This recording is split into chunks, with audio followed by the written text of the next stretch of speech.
Right, okay, so I think we're going live here now. We should be live. And just going to hit refresh on my live thing just to see.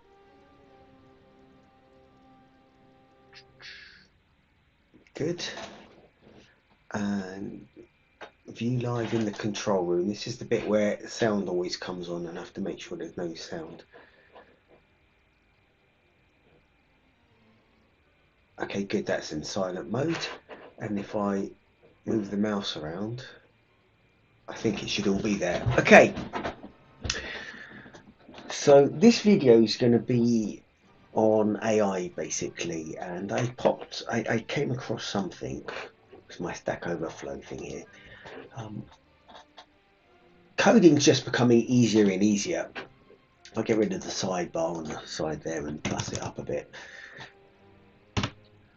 I came across something on one of the YouTube videos actually that I follow a lot. This guy's called Coding Adventures. He's absolutely brilliant. And yeah, he built something in, I mean, he tends to code in C#, so he built something in C# where you kind of like download like a WAV file, and from that WAV file then so like decomposes it and does some great stuff with it, and kind of like, you know, decomposes it and then puts it into all of its constituent parts and so forth, and plots a chart and what have you. So I thought, just for the sake of it, I'm going to do the same thing, and I'm kind of like going to do it on I'm kind of like going to do it using ChatGPT and one of those. I wonder if I still got all of the stuff up. I don't know if I have or haven't. Let me have a look. I'll bring this into the front. I do actually, funnily enough. So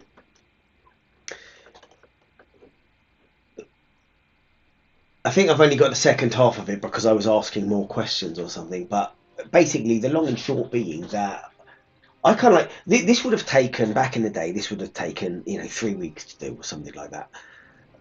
The code itself isn't that difficult. As you can see here, there's like 100 lines of code, but you know, and all it really does is it gets this, it uses this module here to like import a WAV file, and then it takes the data out of the WAV file, and then I can do something with it. So if I was to press F5 just to run this, I think we see this in play, hopefully.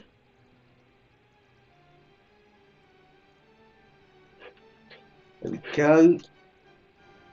So we should see, yeah, there is this WAV file that gets plotted out, you know, and that's basically, you know, a sound of one of the files. So there's kind of like a little chart. Now mine isn't as good as that, but like this was literally 15 minutes work.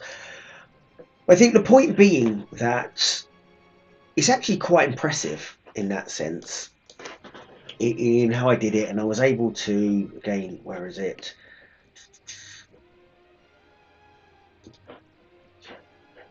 I was able to pull out this ChatGPT and sort of like ask things, and then like I didn't know that this module existed, kind of like, so I was like looking it up. What it is, its import example uses. Oh no, here. So okay, let's have a look.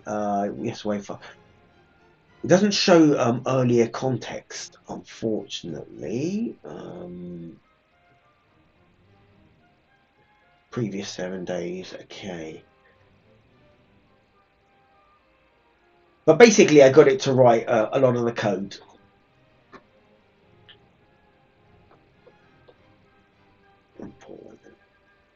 I was actually asking, like, you know, like, how do you convert? Oh, here we go. Actually, here it is. So I'll zoom in a bit. So if I just make this a bit bigger for now, and then Control plus a few times, I think I can get rid of the sidebar over here. So my question was, I guess something like, so I was asking like, how do you import a WAV file, like a .wav file? So, and it's like gave an example. So I put here. So my question was, or how to make sure that this file is real. Da, da, da. Anyway, question was how to import a WAV file. Example: convert a WAV, an MP3 to a WAV file. I didn't want to do that. But then here is example plotting a WAV file waveform, and it built me this piece of code. Now this piece of code doesn't have any it isn't functional code. It hasn't got any functions in it. It's just like a script, basically a script. So I went along and I kind of like take this code, and then I go into the editor over here, and I kind of like copy and paste it, and I turn it into a script, and I put the template down at the bottom, which is this double underscore. If a double underscore name equals double underscore main, which is the main guard idiom, and then you can go and call it functions. But I actually put all of this code here in effectively into one function, and from that function, that was sufficient to get everything running. But I wanted to break it into multiple functions, and then just earlier this morning, actually, I was talking to a friend, and he's like, "Well, have you used what is it, Copilot?" And I did once use Copilot before. Copilot being one of these extensions in VS Code, which I convinced him to use VS Code. Funnily enough, he was always a PyCharm user. So is it? Where is it? Somewhere. There's going to be this module in code. GitHub Copilot. So it's that. I wonder why it says the extension is working. So although I could hit restart extensions, I don't think I'm going to for now, just in case it breaks everything live in real time. So I was like, okay, fine. Like when I first started using it a couple of months back, or 6 months ago, when it first came out and it's all advertised and everything, I was kind of like using it, and it wasn't free to use, and if you used it more than twice, you'd have to pay and so forth. But now it's not paid for anymore, and there's a couple of other versions as well, which is or competing products, which are free for like in perpetuity, I think even. So, and I will take a look at them. I think one was called Waveform, if I have it in here. I did. So it's called Windsurf. So I wrote it down in a notepad just so that I can pull it up at another point in time. I might have a look at it on this in this like live podcast. I don't know, because everything's going to be live. But I didn't like everything being in one function, so I was like, can you break it down into multiple functions? But I did that somewhere inside of here, and I don't know if I can pull that back up. Open chat. I don't know if I can get the history of chat in there. Type chat. There is a way of here, history. Let's have a look. I wonder if that was the first question I asked. I just wanted to test it and just see like if it even worked.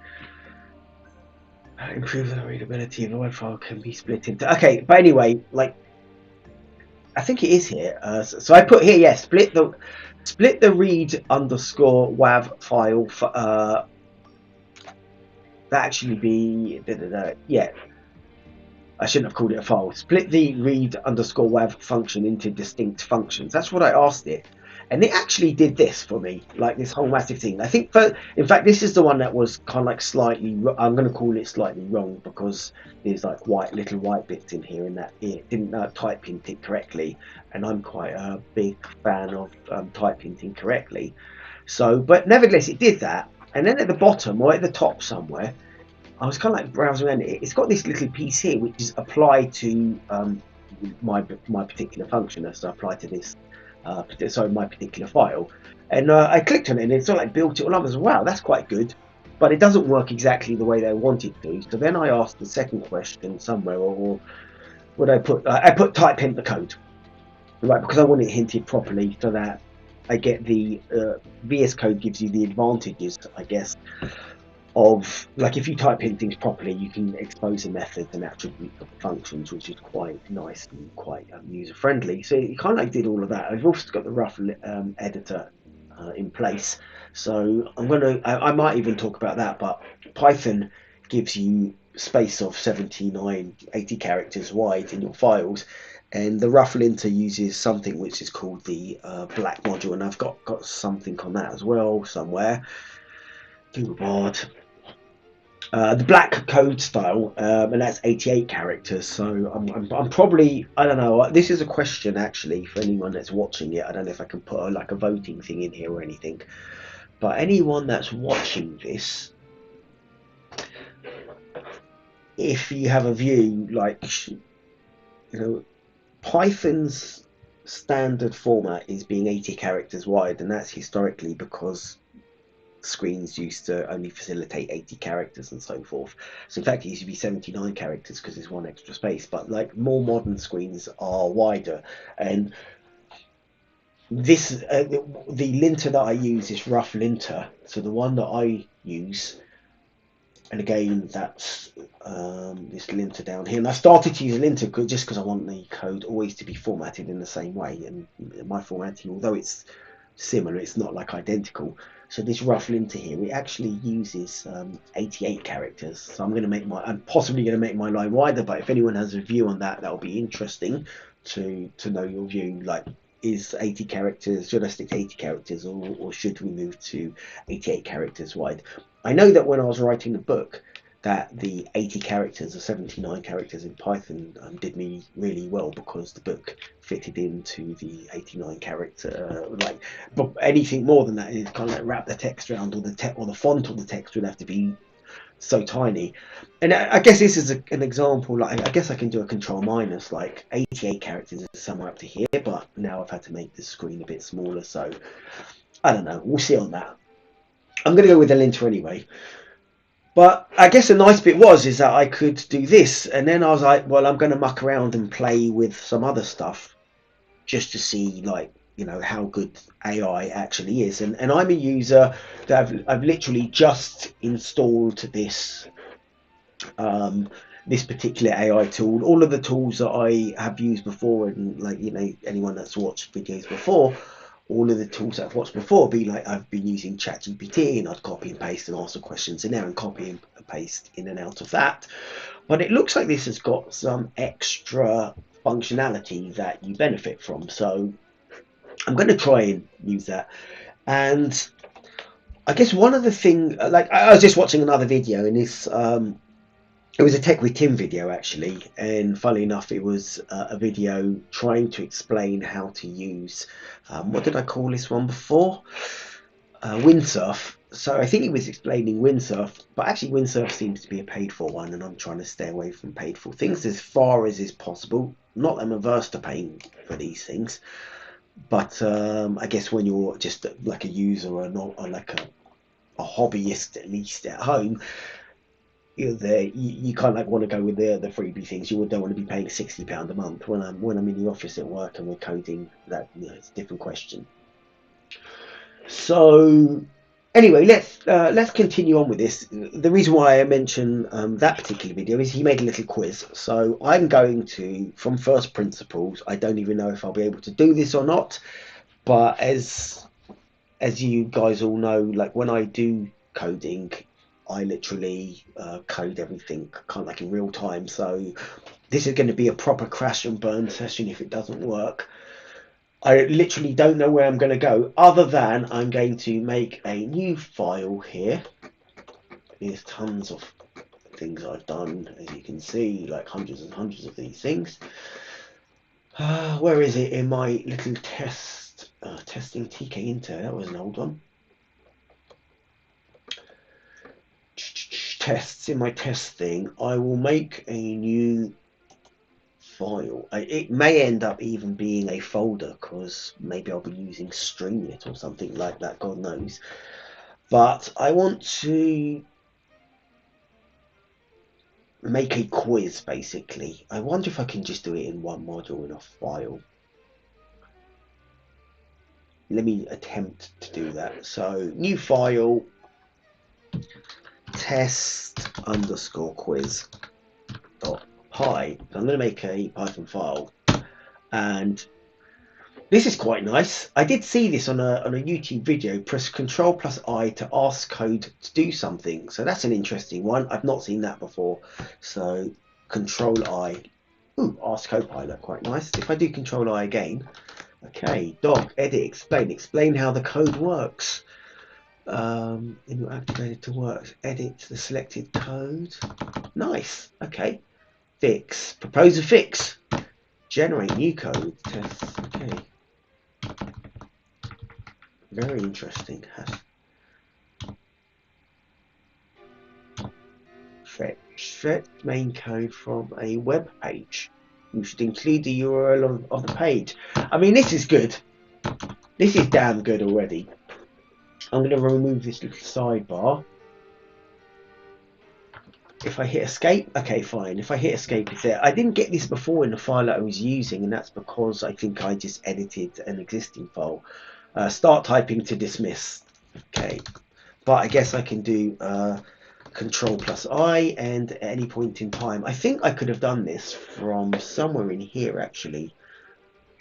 Copilot, there we go, in the menu. So I can actually do the menu here like that, and then go to Copilot, and then inline editor chat. I think so, somewhere here. Generate docs, that's a nice one.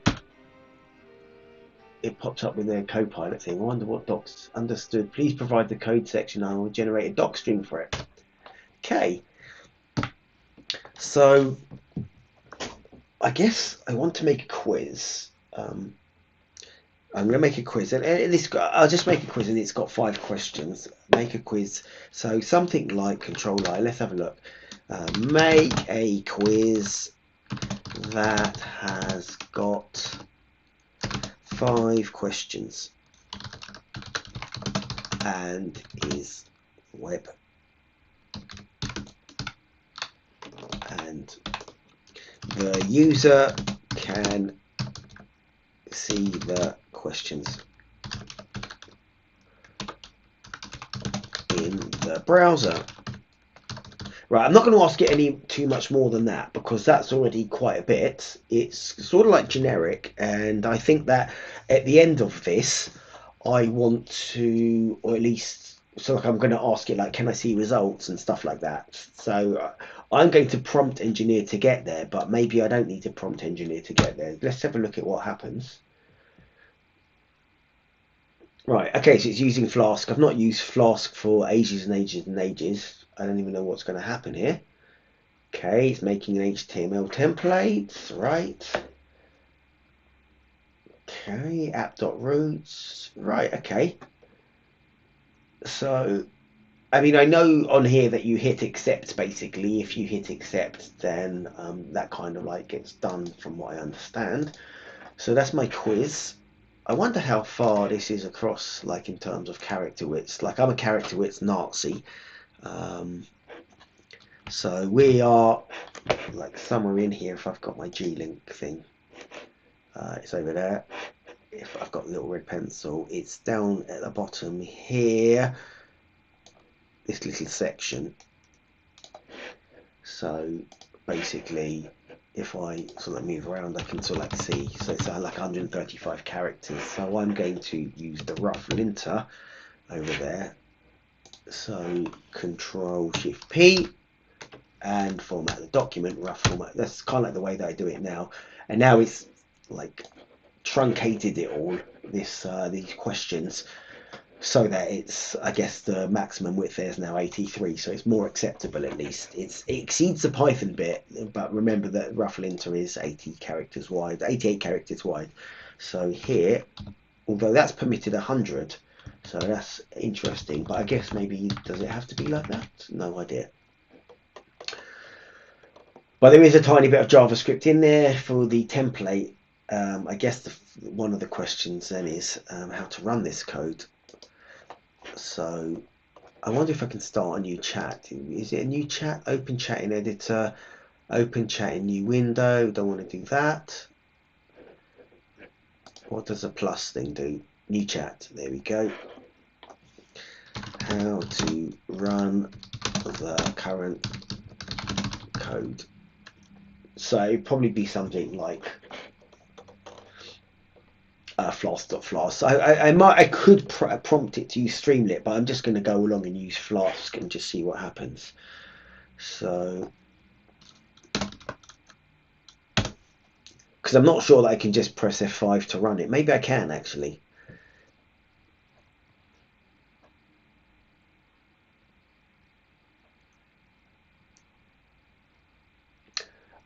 Just use the run code command to execute. Okay, showing command pip install Flask. Okay, I think I've got Flask installed.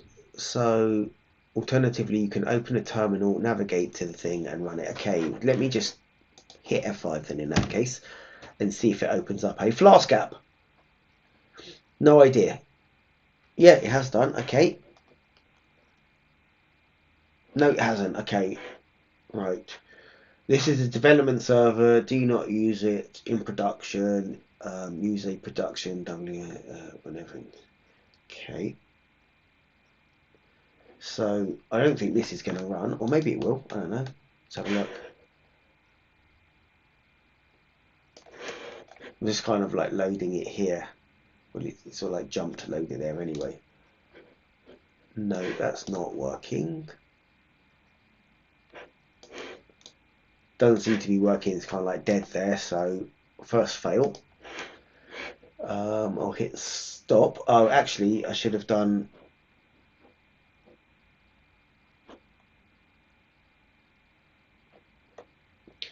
Is that going to keep coming up now? I wonder.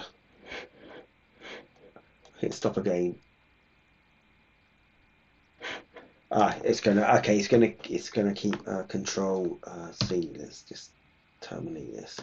I'll try and run it again. I'm just going to post the error in. That's kind of like my the I was going to say my standard, the standard procedure. So let's just run that again. F5 because I want to get the original message.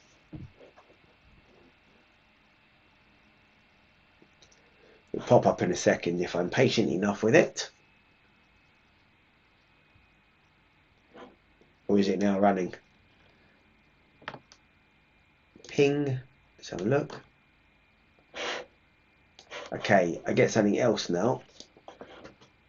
Undefined error, Ginger enumerator is not defined. So, right, this is the thing about coding in life. No idea with that kind of stuff. So I'm just going to post the error in here. Now, I don't know if I should or shouldn't be doing that. It was a different error, funnily enough. I didn't get that error before. The error occurs because Ginger templates do not have direct access to Python's built-in functions like enumerate. To fix this, you need to pass enumerate explicitly to the render template. So, like that. Now, this is the cool bit. So, I don't even know where. Let's have a look. That's my question, which is just actually a string. I want to, by the way, put this into a function as well. So I don't want it just to be like a naked script. Well, it's got the if name equals main. So it's kind of like these are, I guess, constant. There'll be constants, I guess, outside of the actual function. And so it's suggesting to edit this app.root, and I can't see like straight away what it is, but like the first line's the same, second line's the same, score equals none, request.methods, that kind of like looks the same. So here for IQ in enumerate questions, that looks the same actually. If user underscore answer is, there we go, request form.get, no, that's still the same.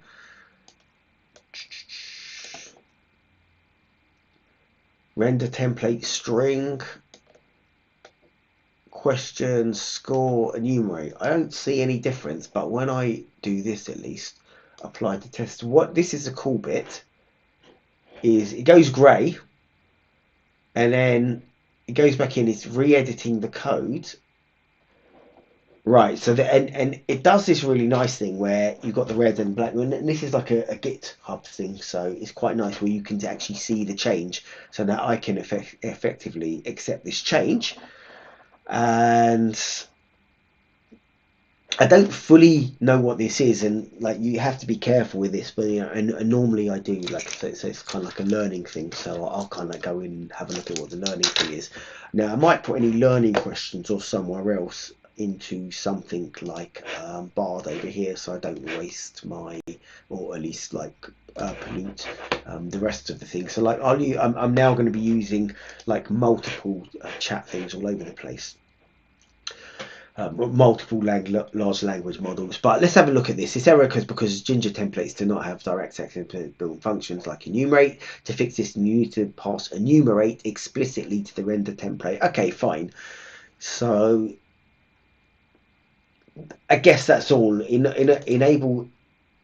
order to be able to use enumerate here, enumerate had to be passed in here, and render template is something that was up at the top here, render template string, and so this is looking at the documentation, I guess, inside of that. So this was the render template string function here.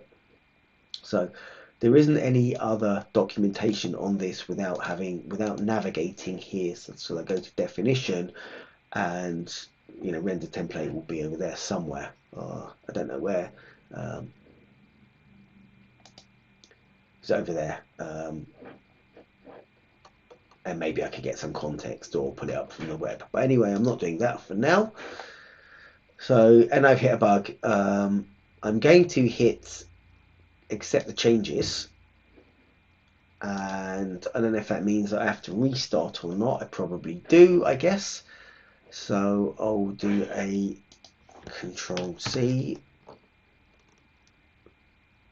I guess I've killed everything. And I'll hit stop. Right, so that has stopped. Okay, fine. And with this now in place, so this correction in place, I'll try and run it again.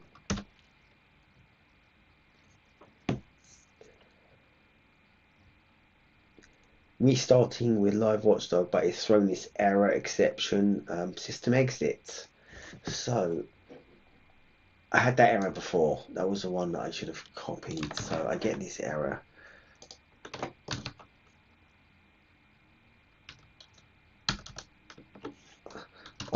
I've seen this line 68, where app.run debug equals true. Right, and I think this debug equals true thing, I think it's quite a cute thing, which is if you edit the Flask app, that you don't have to keep restarting, but clearly that failed as well, or maybe I have to get rid of the debug equals true. But let's just see what happens on that. I'm going to hit return. Just see what it says. When Flask fails to start due to an issue such as a port conflict, blah, blah, blah, blah, and here we go, and I can edit that. Basically, it's telling me now, in the olden days, I would have copied this out and pasted it in, but in the modern day, I can do this, which is apply an editor. Boom. Active editor. Right. I think I can apply it just straight away, but I'm going to, just to be on the safe side, I'm going to, well, maybe I will actually. I'm going to be brave, be bold. Insert at cursor, and you can just copy and paste. I'm going to do that. Boom. Now, because it's running, I don't know if it'll have a problem with it or not, but I'm just going to do it. Let's see what happens. It's done it. And it's put this thing, and I can hit accept. Now, I don't know if it will continue running or not, because it kind of like crashed at that point. So I probably still have to, I can get away with it, Control C. See, there we go. Trace back, whatever, get rid of that, stop everything. Right, so, and then I'll try and run it again. So, it's got this little side comment here, I might get rid of that. But anyway, like I saw other things. So if I do this Control I again, and then do the /, I could have actually done fix, propose a fix for the problem in the selected code. I wonder, like, I don't know where I could have used fix. Edit, that's not edit the selected code in your active editor. Doc. Add documentation for this symbol. Just out of interest, doc. I don't even know what that means. I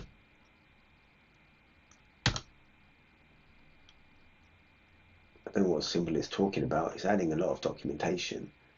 Right, okay. Don't want that. Well, what's it done? I'd have to put this into a doc string anyway. This script implements a, you know what, I'm going to hit accept, because I can then just put this into a, I think, no.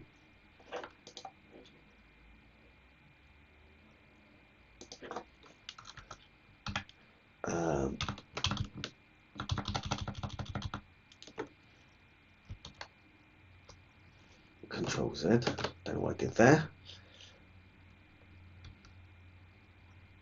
Control Z again. Don't want to do that. There we go. So it's made me a doc string.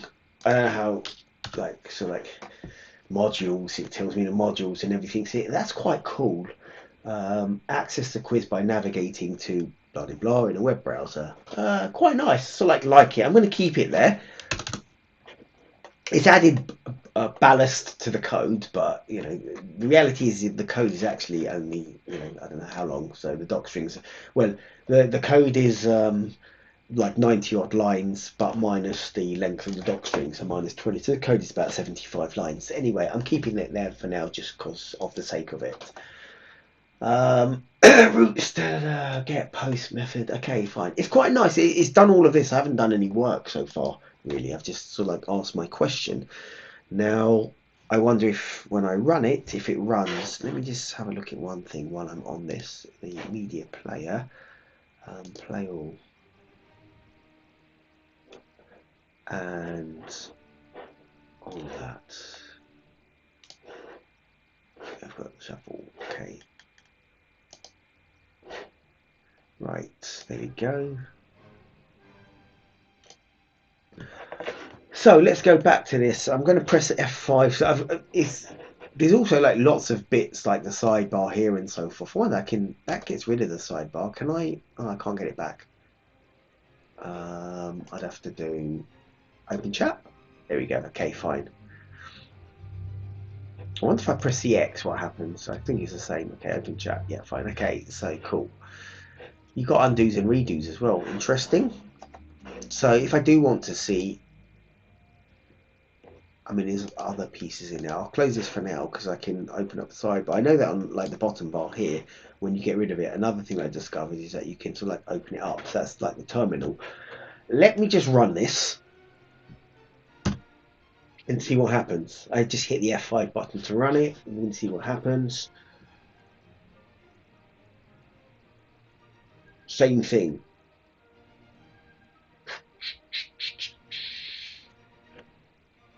So copy.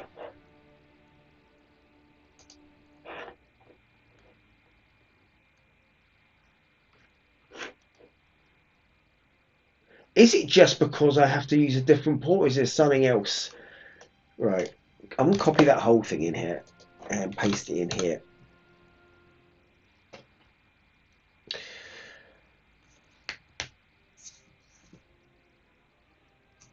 It's often due to a port conflict. Right, okay, yeah. It's just saying just change your port. Run a script in the correct environment, ensure Flask pip show. Run the script in the correct environment. Ensure Flask is installed in your current Python environment. Pip show Flask. Okay, let me just try that as well. So before I change the port number, so I'm going to hit stop, and I'll have to hit CCCC to interrupt it. This is more about getting Flask working than anything else. Maybe I should have done it in Streamlit.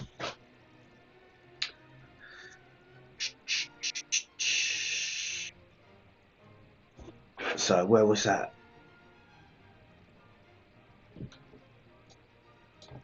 Copy, paste.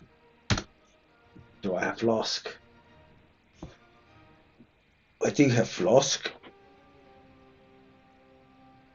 Ignoring valid distribution plot library name Flask we put. So it looks like I've got Flask.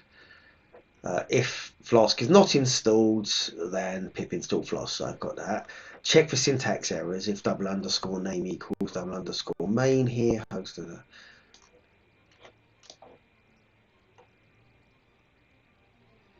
right. Check for Flask debug issue. Sometimes the Flask debugger can cause issues. Try running without debug equals true. Okay. Do I change port? Very unlikely, but I'm going to change port first. That's my changing port is my first port of call. Oh no, hold on, but it's because I already had the port open over here, and maybe I needed to close it. So I'm going to actually close that port and try to run it again and see what happens. I've used port 5002 F5 to try and run it. See what happens. I want to question this as well. This is a development server. No, it still failed. Port 5002. So I'm going to hit stop. And down here, I'm going to do a Control C because it will keep, I think, it'll keep failing. And do I have to specify the host with the port? Now I'm reverting to this. I doubt whether that's going to help. I so doubt it. Control CC. There we go. Interrupt. There we go. And I don't see why that would change anything though in particular. If this doesn't work, I'll remove the debug equals true. 5. I kind of want to keep the debug equals true there, because from what I remember, debug equals true is convenient. Now it's failing, so let me hit the stop, and then it'd be quite disappointing if that's the case. Let me just copy this line and I'll follow it. So I'm following the suggestion, but now I'm manually doing things. Didn't want to have to manually do things.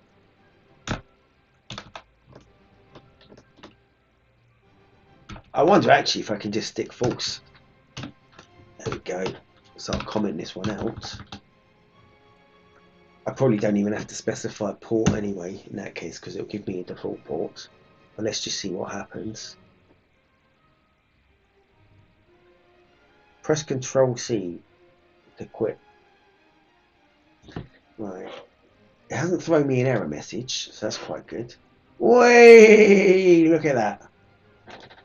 It's working. I'm actually going to just move this out of there because I've got another thing in the side. And boom! I've got a Flask app. Wasn't kind of exactly what I expected, but I can ask it to change fonts and things like that and so forth. But like London, what is 2 plus 2? 4 was a capital of France, Paris. I get that. I'll try and get them right. What is the largest planet in our solar system? Jupiter. See if I can get 5 out of 5. Who wrote Hamlet? I think that was Shakespeare. And what's the boiling point of water? That's 100. I don't want to get 5 out of 5. I kind of want to get 4 out of 5. Submit. Give me a score as well. Let me just do that again. And not get 5 out of 5, but get 4 out of 5. Yeah, brilliant. Okay, so it did even better, because the reason it did even better was because that was going to be one of my questions initially.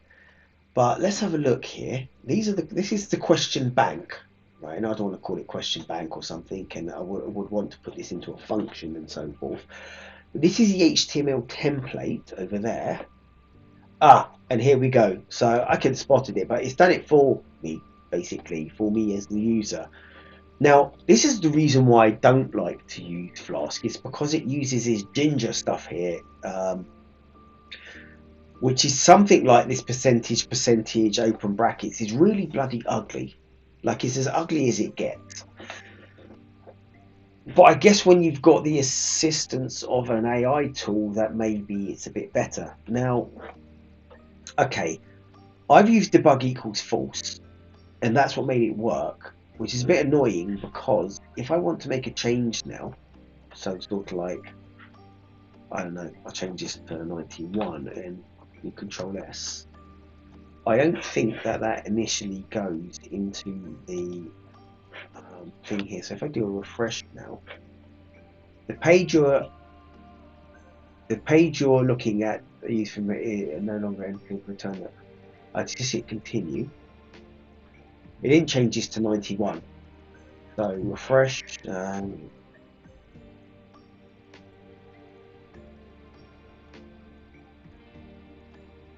Yeah, it doesn't automatically update, and that's where this debug equals true comes into play. But I can't use it debug equals true. I'm just going to hit stop here anyway. I'm going to hit the true, because there is a way of getting it working. It's not a big deal in the context of things. going to hit save. The other thing, by the way, is if I do the Control Shift P, the rough linter, if I rough format the document, like it kind of like it removes the extra lines, and I kind of like to have the extra lines down here, but it removes them for me. But anyway, this is all formatted and it's all there and it's given and it's done. Now, the only thing I couldn't do is the rough with the Flask app, get the debug equal to true. But I've got basically the beginnings of the workings of an app right here. It worked and it even gave me the score. It did it over here. It was in a slightly ugly way. Where is it? Your score is, and it like worked out my score. It didn't actually. Sorry, it didn't. It didn't generate a percentage, and that's where I might now, because I'm not like a Flask user or something. I like convert that to a percentage, like 80%. I'd want to get this number as a percentage. So, but anyway, on this debug equals true, I'm going to try it one more time, given that we know that it works now. If I hit the F5 and run it, I know, because that's still the same port. Damn, I didn't mean to do that. I guess that's going to blast out another app somewhere. If I hit refresh, is that the one? And continue. Back.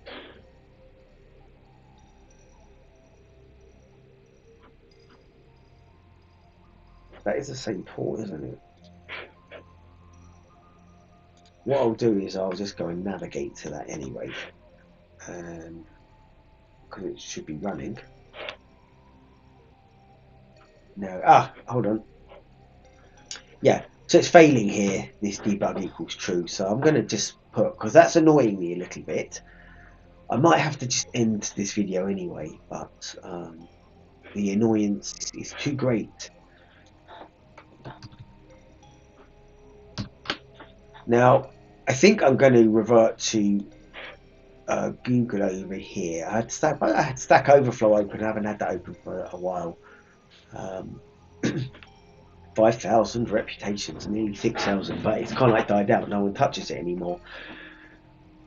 I wanted to actually Flask app debug equals true doesn't work. So Flask app debug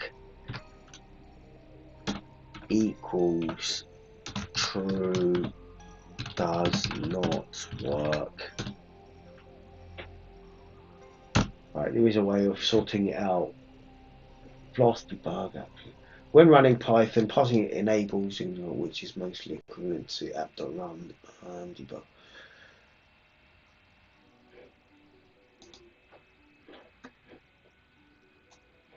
I really don't want to be reverting to this right now because debugging was true. But let's just see if there are any quick things around debugging was true. This development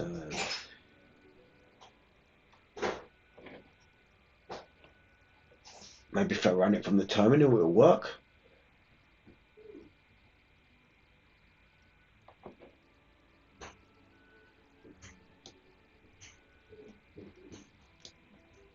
Right, I'm going to revert back and put that as a rough editor there. I wonder if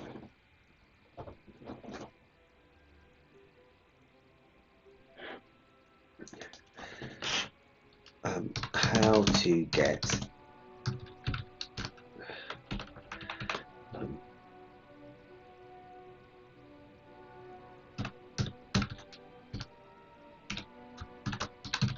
debug equals false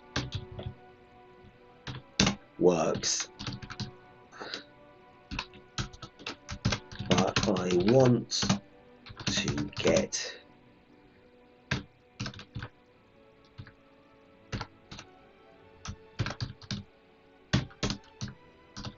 working in VS Code. Right.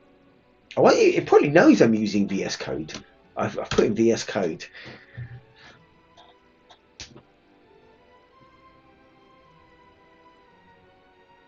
To get debugging with working view, use the following steps. Okay. Flask debug mode requires the Flask Okay, so it is basically the same as, and it kind of like we see why. Well, I've closed out a bit why we don't use Stack Overflow, but requires the Flask environment variable to be set to development. You can configure this in VS Code. So I've got to do that. Okay. Modify the app.run call. Right, okay, fine. So in order to get that working, now I don't know if I want to do this or not. Boom, apply an editor. Open the command palette and search for the preferences. It literally is going to go and edit the editor. That is cool.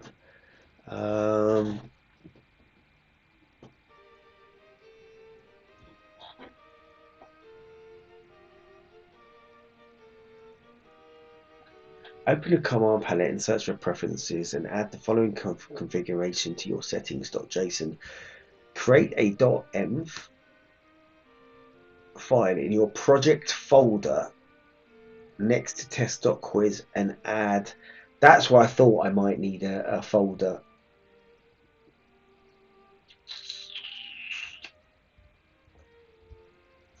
Because, okay, which is a bit like, I wouldn't say horrible or something, but in order to get this working with the debug equals true piece in there, I would need to folderize this. So I need to put this into a folder and then get it work. But since that's not like the ethos of it, and I've kind of like got to jump, I'm probably going to leave it here.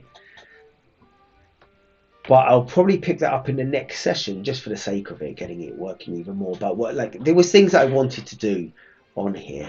And what I'll do for now is I'll hit the false. And the reason why is because that gets it working and it will run it for me now and it will remind me about the true thing. I can uncomment this piece of stuff here because I don't even probably need to specify the port. Really annoying that was. Okay, there we go. Let's uncomment that. Control Z. Right, run the tab. Is it tab? Yeah, tab. And then tab again. Look at that. It gives me 3 comments. I don't have to type anything. Set debug equals false for production use. Return. Set debug equals true for development use. Right, that is cool. Quite nice. So like a little bit of free documentation or something in there for you. So in any case, that's basically, I was just going to run this one more time just so that everyone can see it just before I close out and say goodbye to the world. In not very many lines of code at all. Well, this is less than 100 lines of code over here. I will nav to it, control and follow, click control and that to navigate to it. Should be opening it somewhere. Don't know where. There's my color. Ah, there it is. It's relaunched it over there. Fine. Same question. So obviously, I'd want to like put like things that I could do.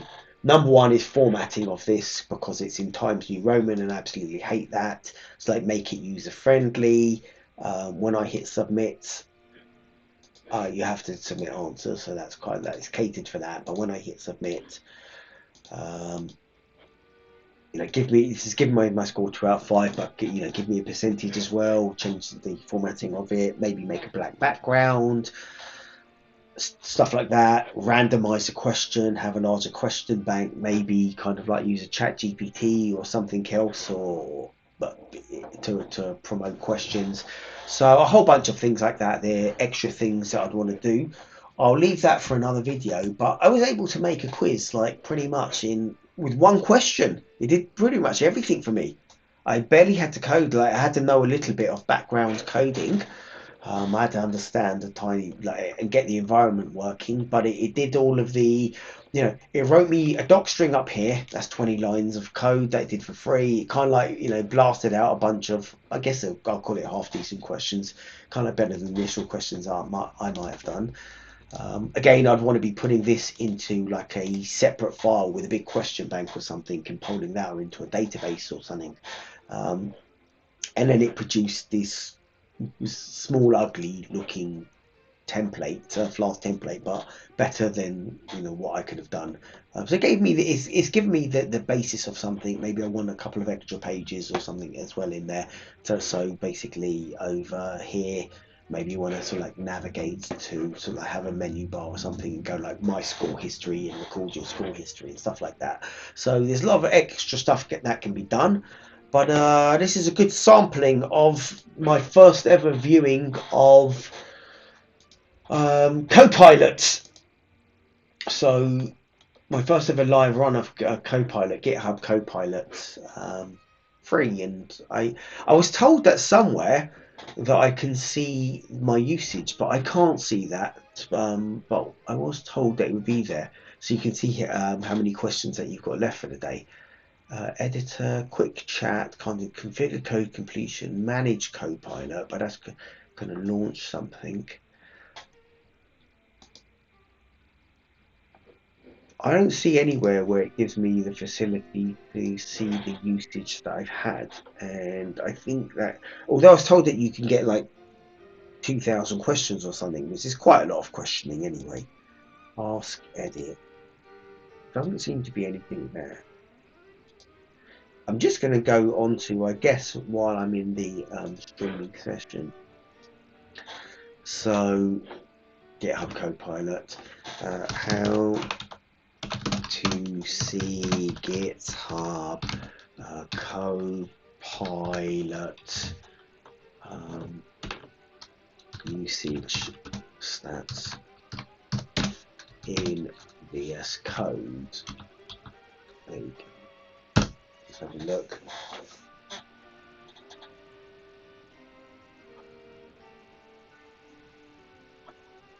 VS Code somewhere in there. Configure the JSON. I don't want to be configuring a JSON. I'll probably. The funny thing is I'll be like looking for that how to measure effectiveness GitHub Copilot. Something different. GitHub Copilot tutorial. I'm probably going to watch this tutorial. I'll watch another couple of tutorials. So you're watching my tutorial, which is a tutorial on tutorials. This is like the proper bare bones though. This is like real coding at the grassroots. I haven't like pre-planned or pre-made anything. So